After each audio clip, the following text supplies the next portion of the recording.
করার জন্য বিনীত হয়ে অনুরোধ করছি। এরপরে যে সমস্ত বিশেষ অতিথিবৃন্দকে দাওয়াত করা হয়েছে, আপনারা এসে থাকেন, তাহলে আপনারা এই আসন গ্রহণ করবেন। এই পর্যায়ে আপনাদের সামনে কোরআন এবং হাদিস থেকে মূল্যবান বক্তব্য পেশ করবেন কারি মোহাম্মদ হাসান হাবিব। কারি মোহাম্মদ হাসান হাবিব, শিক্ষক, কিরাতুল কুরআন নুরানি একাডেমি। হযরতকে তার মূল্যবান বক্তব্য রাখার জন্য বিনীতভাবে অনুরোধ করছি। আসসালামু আলাইকুম ওয়া রাহমাতুল্লাহি ওয়া বারাকাতুহু। আমার সরাইলের ভাইরা, আপনারা ভালো আছেন?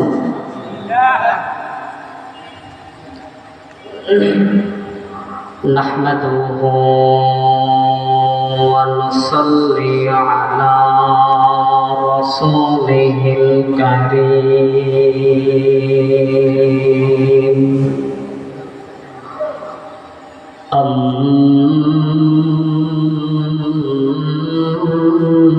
أما بعد فقد قال الله تعالى في كلامه المجيد والفرقان الحميد: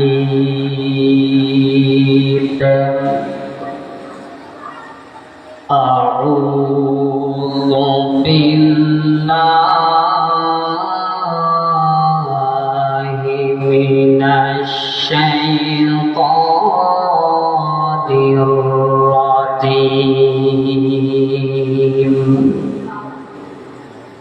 بسم الله الرحمن الرحيم.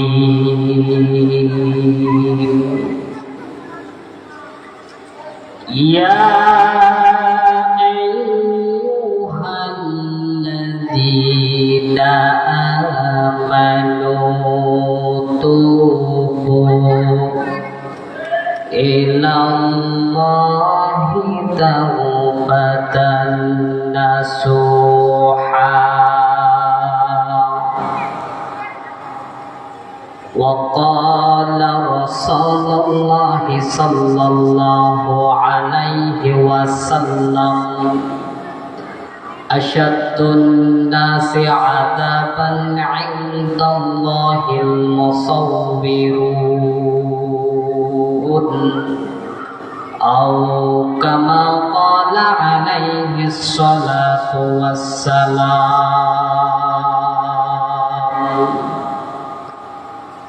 আধারে যখন ডুবেছিল জাতি, ছিল না আলোর বাতি।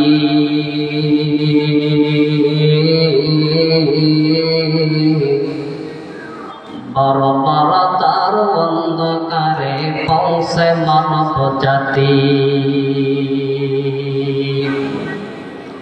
আধারে যখন ডুবেছিল জাতি, ছিল না আলোর বাতি।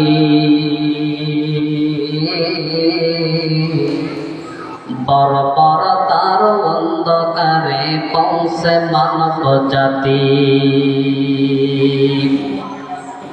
মেয়ের জন্যে বেজার পিতা খরিদ নতুন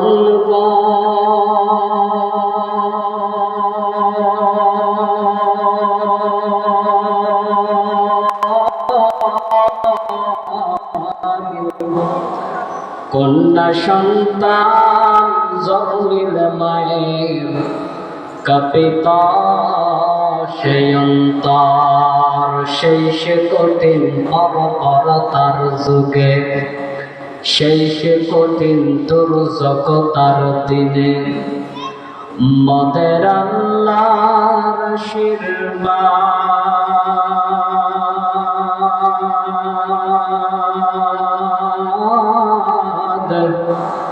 ধরণী মাঝে পাঠিয়ে দিলেন रसूल मोहम्मद रौनक में समारा अज गवा गिट करदा है रौनक बज़्म ज़मीरा अज उलामा करदा है प्रकटिके कुल समफल के बहालते मशराते दक्षिण हिमेल बायु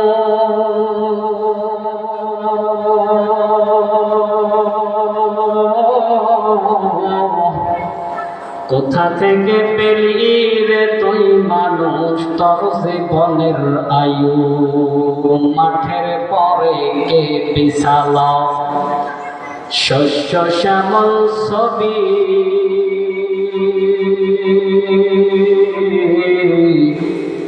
সকাল বেলায় কে উঠাই রে রবির রাঙ্গা ছবি কালমা পড়েন লা ইলাহা মোহাম্মদে কালেমা পড়েন লা ইলাহা ইল্লাল্লাহ লা ইলাহা।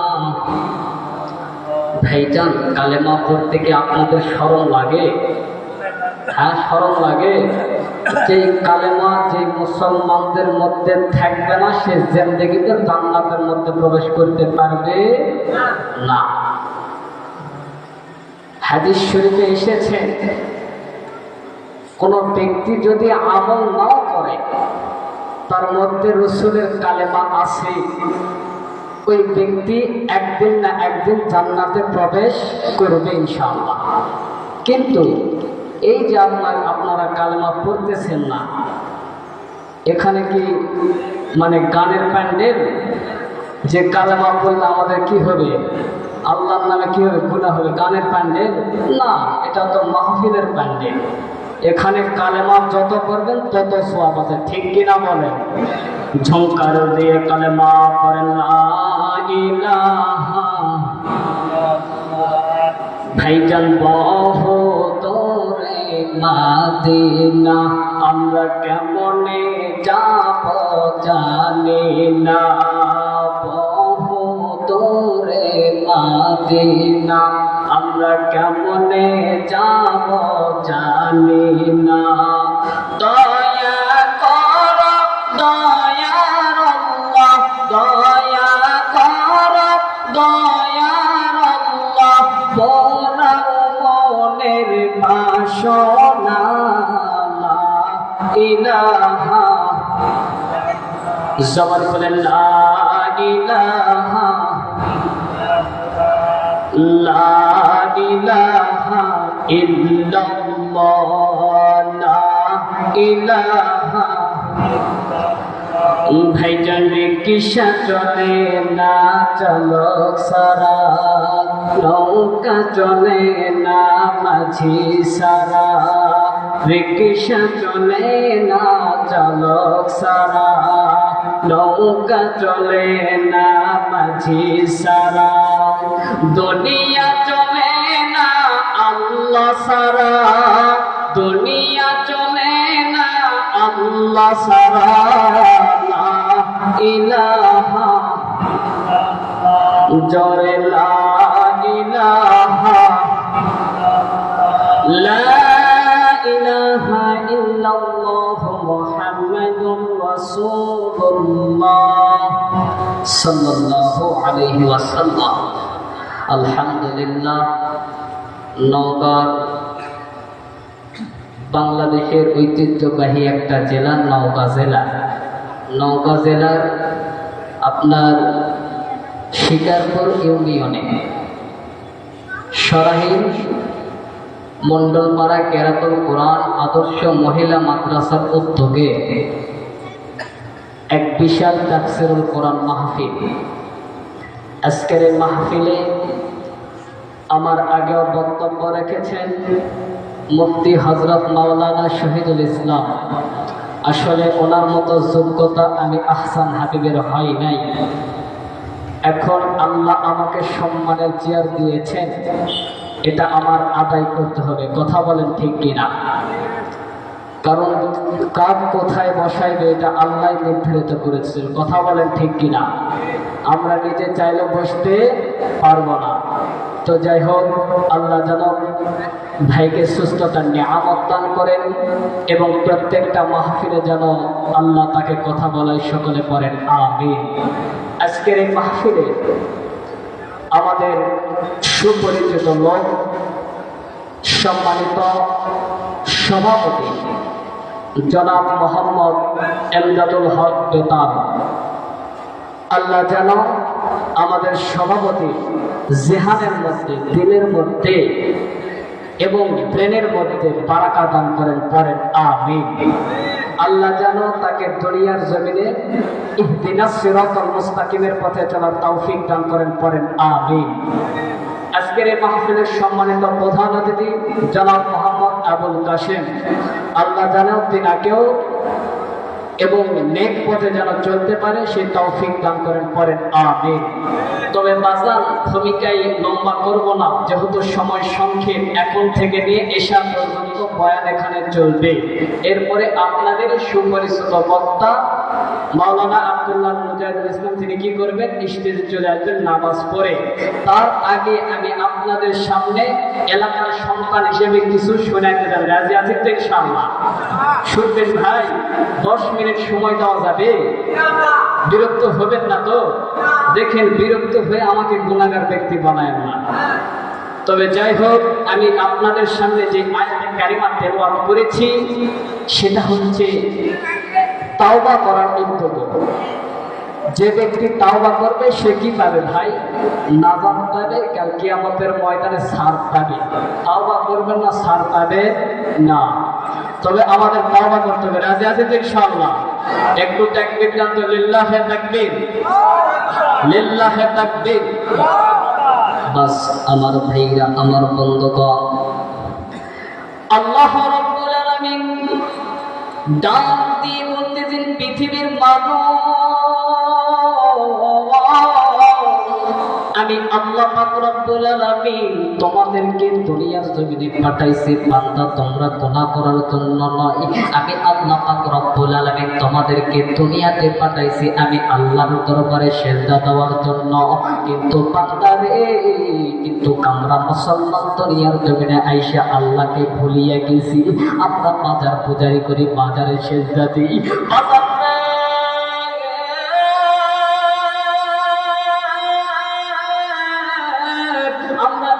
মুসলমান আল্লাহকে ভুলিয়ে গেছি রে বন্ধু।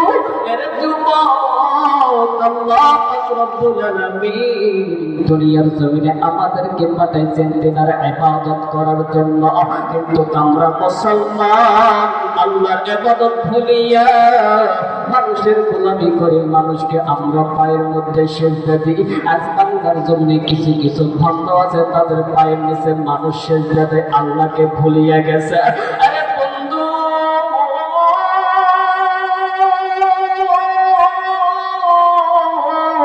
এখনো সময় আছে, আল্লাহর দরবারে ফিরে আসেন।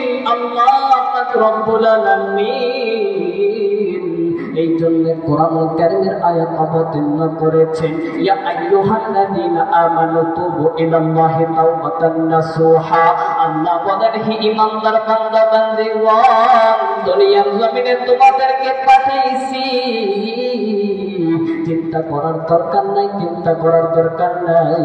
আমি আল্লাহ পাক রব্বুল আলামিন তোমরা দুনিয়ার জমিনে যতই গুনাহ করো না কেন, গুনাহ করো না কেন, আমি আল্লাহর কাছে একবার মাপ চাইবা। আমি আল্লাহ পাক রব্বুল আলামিন তোমাদের জিন্দেগীর সমস্ত গুনাহগাত আমি আল্লাহ মাফ করে দেব। তাওবাতান নাসুহা, আমি আল্লাহর দরবারে একবার তাওবা করবা, আমি আল্লাহ তোমার সামনে পেছনের গুনাহগাত মাফ করে দেব। আরে কলিজার টুকরা মুরব্বি, আরে কলিজার টুকরা সরাইলের ভাইরা, এ নামা শিকারপুরের ভাইরা, শিকারপুর ইউনিয়নের যুবক ভাইরা, আমাদের বাবাজিরা রে, খুব খেয়াল করে শোনা চাইব ভাইয়া। সময় সংক্ষেপে একটু ছোট একটি কথা বলে আমি এখান থেকে বিদায় নেব রে বন্ধু। আল্লাহ রাব্বুল আলামিন গুনাহ করেছে এটাও বলে দিয়েছে। দিয়েছেন যদি কোনো বান্দা বান্দি গুনাহ করে, গুনাহ করতে করতে অন্তর নাপাক বানিয়ে ফেলাই আর গুনাহ করবে, আমি আল্লাহর কাছে তওবা করবে, আমি আল্লাহ বলে দিলাম ওই ব্যক্তির জিন্দেগীর সমস্ত গুনাহটা আমি আল্লাহ মাফ করে দিব এবং আমি আল্লাহ জান্নাতে মেহমান হিসেবে কবুল করব। একটু আওয়াজ করে বলেন সুবহানাল্লাহ। বন্ধুরে, আল্লাহ রাব্বুল আলামিন আরেকটি ঘোষণা আমাদেরকে দিয়েছেন, বান্দা তোমাদেরকে আমি আল্লাহ দুনিয়াতে পাঠাইছি, এর আমি আল্লাহ তোমাদেরকে দুনিয়াতে পাঠাইছি শুধু আমার ইবাদত করার জন্য নয়। এই বান্দা শুনে রাখো, আমি আল্লাহ কোরআনুল কারীমের আয়াত অবতীর্ণ করেছি। এর বান্দা তোমরা খুব খেয়াল করে শুনে রাখো, সেই কোরআনের আয়াতের অর্থ হয় না আমি আল্লাহর পরে নবীর স্থান, নবীর পরে মায়ের স্থান। বন্ধু, আজ আমরা যারা এইখানে বসে আছি রে যুবক ভাই, অনেকের মা নাই, অনেকের বাবা দুনিয়া থেকে বিদায় নিয়ে চলে গেছে। কার জানি বাবা জাহান্নামের আগুন, জাহান্নামের আগুনের মধ্যে নিক্ষেপ আছে রে বন্ধু। কার জানি মা নাই, কার জানি বাবা নাই, ওই জাহান্নামের আগুনের মধ্যে নিক্ষেপ আছে রে বন্ধু। এখন আমি আপনাদেরকে প্রশ্ন করতে চাই, কি জন্য মা বাবা জাহান্নামে আছে জানেননি? বান্দা তোমার কারণে মা বাবা জাহান্নামে আছে। আরে যুবক, একবার চিন্তা করে দেখো রে বন্ধু, তুমি যখন ছোট ছিলে, তুমি যখন মাসুম বাচ্চা ছিলে, যখন মা বাবা তোমারে কোলে করিয়া তোমারে যখন স্তনের মধ্যে থেকে দুধ পান করাইতো, সঙ্গে সঙ্গে তুমি যখন প্রস্রাব করে দিতা, ওই সঙ্গে সঙ্গে মা বাবার কাপড় কিন্তু পাল্টাইতে পারতো না। আরে যুবক, ওই কাপড় নিয়ে মা বাবা কিন্তু নামাজ আদায় করতে পারতো না। আরে কলিজার টুকরা মুরব্বি, খুব খেয়াল করে শোনা যায়, এই দিক সেই দিক নজর দিলে আলোচনার পয়েন্ট হারিয়ে ফেলবেন বন্ধু। আরে যুবক, আল্লাহ রাব্বুল আলামিন বলেছেন যদি কোনো বান্দা আর বান্দি রাসূলের পরে মা বাবার ইত্তেবা করবে, মা বাবাকে সম্মান করবে, আমি আল্লাহ বলে দিলাম ওই ব্যক্তির জিন্দেগীর সমস্ত গুনাহ মাফ করে দেব, আমি আল্লাহ জান্নাতুল ফেরদাউসে ধন্য করে দেব। একটু আওয়াজ করে বলেন সুবহানাল্লাহ। আমার ভাইরা রে, আমার বন্ধুগণ, যে কথা বলতেছিলাম বন্ধু, এই কলিজার টুকরা মুরব্বি, খুব খেয়াল করে শোনা চাই, এই দিক সেই দিক নজর দেবেন না। পায়ে হাত ধরে বলে যাই, মা বাবার সাথে খারাপ ব্যবহার করবা না, মা বাবার সাথে কখনো খারাপ ব্যবহার করবা না। এর যুবক ভাই, মা বাবাকে কখনো গালি দেবা না বন্ধু। এর বন্ধু,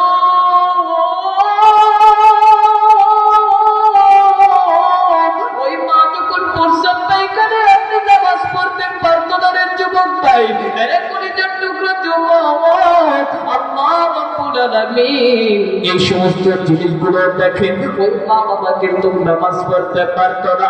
এক সময় তুমি বড় হয়ে গেছো, এমবিবিএস ডাক্তার হয়ে গেছো রে ভাইয়া, তুমি আলেম হয়ে গেছো, তুমি জ্ঞানীমান ব্যক্তি হয়ে গেছো, কিন্তু তুমি মা বাবার কদর করতে শিখো নাই বন্ধু। মা বাবাকে কিভাবে কদর করতে হবে এইটাও তুমি জানো না। আরে কলিজার টুকরা মুরব্বি, এক সময় মা মারা গেছে, মারা যাওয়ার সময় হয়তো মায়ের জবাতে কালেমা পর্যন্ত ছোটে নাই। এই কারণে জানেন, নামাজ আদায় করে নাই তোমার প্রস্রাবের জন্য। এরে বন্ধু, ওই মা বাবা কবরে গিয়ে জাহান্নামের আগুনে পড়তেছে। আজ আমরা মুসলমান, মা বাবা দুনিয়া থেকে যদি বিদায় নিয়ে চলে যায়, এরে বন্ধু, মা বাবার কবরের আশেপাশেও যাই না গো বন্ধু। কারণ কি জানো নে, আমরা দুনিয়ার জমিনে বড় গুনার সাথে লিপ্ত আছি রে ভাইয়া। এরে আল্লাহ রাব্বুল আলামিন যদি কোন বান্দা আর বান্দি মা বাবাকে কবরে রাখার পরে কিন্তু মা বাবার কবরে যায় না, আল্লাহ বলেন এর মতো নিষ্ঠুর ছেলে দুনিয়ার জমিনে নাই। একটু আওয়াজ করে বলেন ঠিক কিনা? মুসলমান ভাইরা, আজ আমরা মা বাবাকে কবরস্থানে থুয়ে এসেছি, ওই থুয়ে আসাই শেষ, পরের দিন আর জিয়ারত করে যাওয়ার দরকার নাই। আসলে কি এটা ঠিক? আচ্ছা বলেন তো ভাই, একটা মলবি আসে যদি, একটা মানুষ যদি আসে যে মা বাবার কবরে দোয়া করে, এই দোয়া কি সঙ্গে সঙ্গে লেগে যাবে? একটা ছেলে যদি করে সঙ্গে সঙ্গে কারেন্ট আমরা কি করবে, লেগে যাবে, আল্লাহ কবুল করে নেবে। কিন্তু আমরা মুসলমান দুনিয়াতে জন্মগ্রহণ করেছি কিভাবে আমাদেরকে মা বাবার কবরে গিয়ে দোয়া করতে হবে এইরকম জিনিস আমরা জানি না। কিন্তু আমরা জানি না তো জানি না, বোঝার চেষ্টাও করি না, শেখার চেষ্টাও করি না। আমাদের মতো পোড়া কপাল দুনিয়ার জমিন নাই। যে ব্যক্তি কোরআন না শিখে কবরে গেল, এর মতো পোড়া কপাল দুনিয়াতে আছে? হ্যাঁ আছে। কোরআন শিখে কবরে যাও, রাসূল কি বলেন? কোরআন শিখে কবরে যাও। আল্লাহ তাআলা আমাদেরকে মা বাবার খেদমত বেশি বেশি করার তৌফিক দান করেন, আমিন। মুসলমান ভাইরা আমার, খেয়াল করে শোনা যায়, এই দিক সেই দিক নজর দিবেন না বন্ধু। একটা ঘটনা বলে আপনাদের সামনে বিদায় নিয়ে যায়। মা বোনেরা খুব খেয়াল করে শোনা যায়, এই দিক সেই দিক নজর দিবেন না গো মা। যারা বাড়িতে বসে আছেন, বাড়িতে বসে থেকে শুনে যাবেন গো মা। মা গো, যারা যেখানে বসে আছেন একটু দিলের কান লাগায় শোনা যায়। বন্ধু কলেজের টুকরা বাবা, মোবাইল থাকলে রেকর্ড করে নিয়ে যাবেন গো। আপনার তো হইতে পারে জীবনের শেষ বয়ান করে বয়ান করতেছি রে বন্ধু, এই স্টেজ থেকে নামিয়ে গেলে হয়তো আমি দুনিয়া থেকে চলেও যাইতে পারি।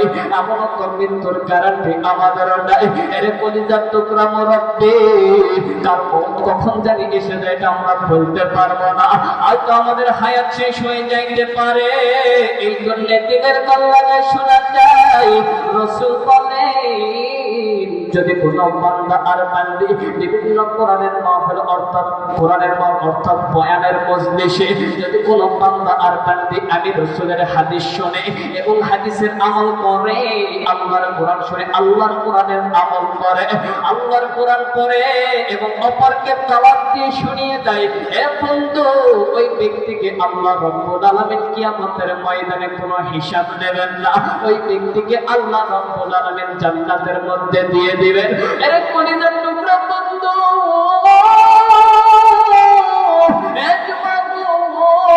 এমন মাসি নবীর যুগের বন্ধু, একটা মা যুদ্ধের ময়দানে যাইতে পারবেন না, কিন্তু মা চোখের পানি ফালাইয়া নবীজির ময়দান, নবীজির যুগে চোখের পানি ফালাইয়া। এর মাঝখানে একটা কথা আছে যেটা হযরতে বেলাল রাদিয়াল্লাহু তাআলা আনহু, তিনাকে যখন আযান দেওয়ার জন্য জিজ্ঞাসা করিলেন, বেলাল তুমি জিহাদের আযান দাও, জিহাদের আযান দাও। বেলাল জিহাদের আযান দেওয়া শেষ হয়ে গেল। আল্লাহ রাব্বুল আলামিন রাসূলকে হুকুম করেছেন, হে আমার রাসূল যুদ্ধের ময়দানের প্রস্তুতি গ্রহণ করা। আল্লাহ রাসূল সাল্লাল্লাহু আলাইহি ওয়াসাল্লাম তিনি যখন যুদ্ধের ময়দানে প্রস্তুতি গ্রহণ করলেন, প্রস্তুতি গ্রহণ করার পর আল্লাহ রাসূল সাল্লাল্লাহু আলাইহি ওয়াসাল্লাম তিনি যখন হাতিয়াটি পাপা করে যার পথে যখন চলতেছিলেন, বন্ধু যে নিয়ত করেছিল আমরা মেয়েরা তো যুদ্ধের ময়দানে যাইতে পারবো না, এই জন্য আমার সন্তানকে রাসূলের হাতে তুলে দেব গো।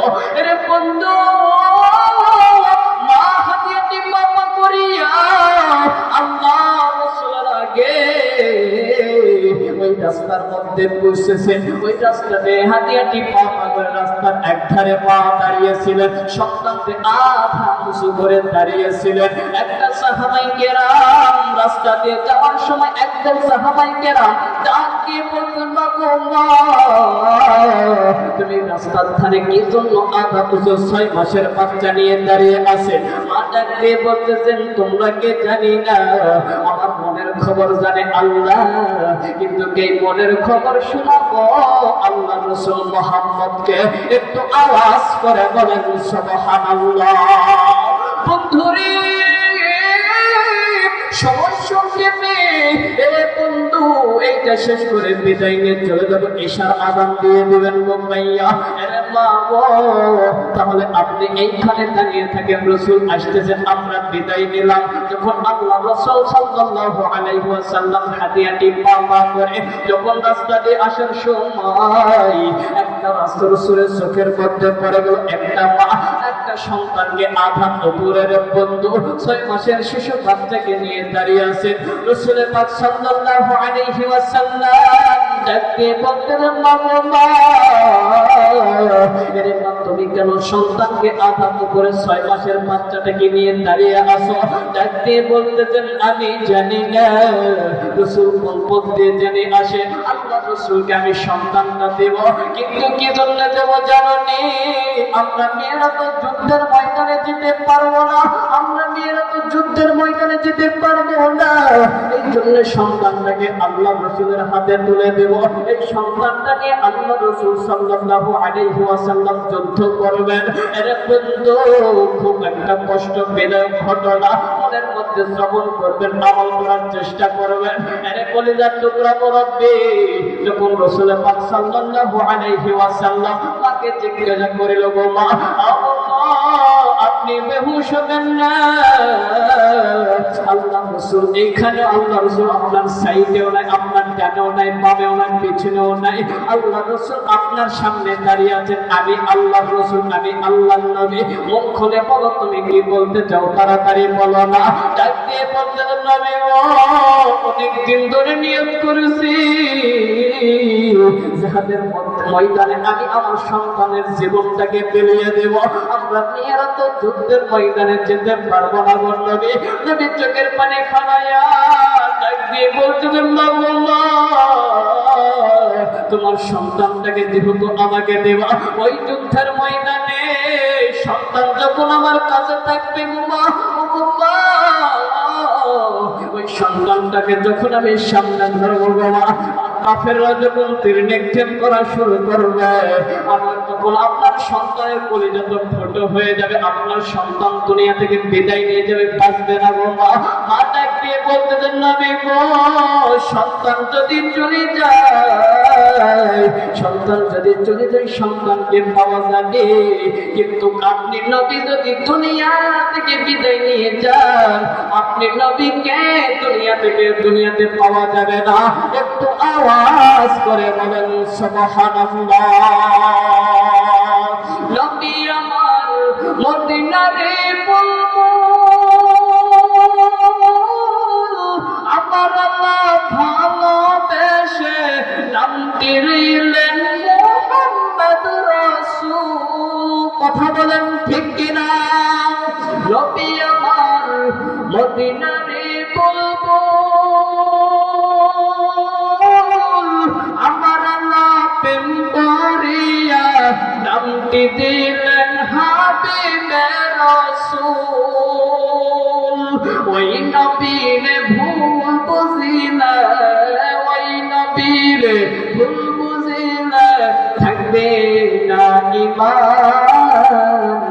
উম্মত দিনে কে বুঝিবে আমার দয়ার নবীর শান? বলেন না, উম্মত দিনে কে বুঝিবে আমার দয়ার নবীর শান? নবী আমার কোরআনের বুলবুল, আমার আল্লাহ প্রেম করিয়া নামটি দিলেন হাবিবে রাসূল। ওই নবীরে ভুল বুঝিলে, ওই নবীরে ভুল বুঝিলে থাকবে না ঈমান। উম্মত বিনে কে বুঝিবে আমার দয়ার নবীর শান? লিল্লাহি তাকবীর, কালেমা পড়ে লা ইলাহা ইল্লাল্লাহ, লা ইলাহা ইল্লাল্লাহ, লা ইলাহা ইল্লাল্লাহ, লা ইলাহা ইল্লাল্লাহ, লা ইলাহা ইল্লাল্লাহ,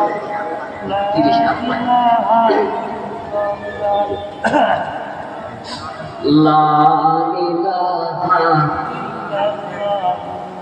লা ইলাহা ইল্লাল্লাহ লা ইলাহা। এই জন্য আমাদেরকে দুনিয়াতে অটল ভাবে চলতে হবে, কোরআন মোতাবেক চলতে হবে, রাসূলের হাদিস মোতাবেক চলতে হবে। যদি আমরা তা না পারি, দুনিয়ার জমিনে আমরা যতই বেঁচে থাকি নেক আমল হবে না।